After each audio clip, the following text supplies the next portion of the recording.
Le choc Le Pen. 17 juin 1984, le Front National effectue sa première percée lors d'une élection, et c'est aux européennes. Jean-Marie Le Pen qui obtient des résultats dépassant les sondages les plus optimistes pour lui.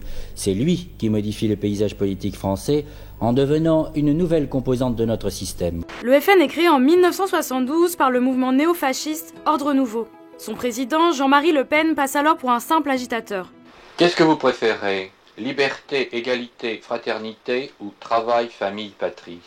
J'aurais tendance à, si vous voulez, faire comme les enfants, à qui on demande s'ils veulent du chocolat et du sucre, je voudrais les deux. Tout change au début des années 80, la France est en pleine crise économique et le nombre de chômeurs explose. Le Front National place alors l'immigration au centre du débat et fait de l'étranger un bouc émissaire. Son slogan ? 1 million de chômeurs, c'est 1 million d'immigrés de trop, la France et les Français d'abord. À la même époque, lors des grèves de l'automobile, la main-d'œuvre étrangère concentre l'attention médiatique. Nous, les travailleurs ici, d'accord pour la qualité, mais quand même, il faut aussi le salaire de base. Dans ce contexte, en septembre 1983, c'est la première percée du FN aux élections municipales de Dreux. Mais dans cette ville ouvrière où le chômage est durement ressenti, où près d'1 habitant sur 4 est de souche étrangère, les derniers jours de campagne électorale ont vu ressurgir la trilogie immigration, insécurité, chômage dans un climat tendu.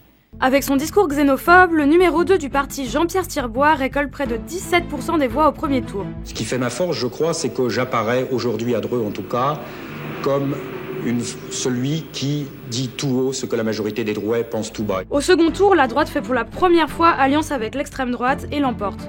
Un vrai coup politique. Pour la première fois depuis la guerre, une grande ville de France est co-gérée par un parti d'extrême droite. Février 1984, pour la première fois, Le Pen est invité de l'heure de vérité, l'émission politique de référence.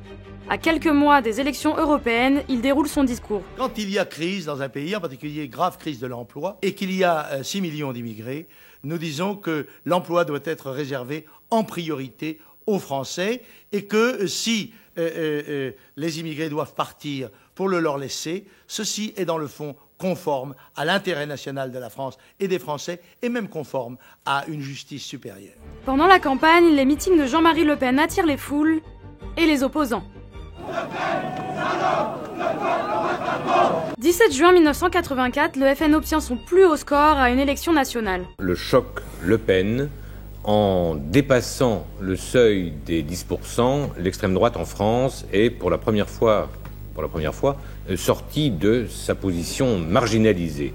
J'ai été décrit comme l'immonde, n'est-ce pas, comme la bête, comme le diable. Eh bien, il se trouve que les Français ne pensent pas du tout comme les journalistes, ni comme les observateurs politiques. Ils pensent que l'immigration, que le chômage, que l'insécurité sont des problèmes réels et que Le Pen dit tout haut ce que tout le monde pense tout bas. Le FN envoie 10 députés au Parlement européen, un tremplin pour le Front National.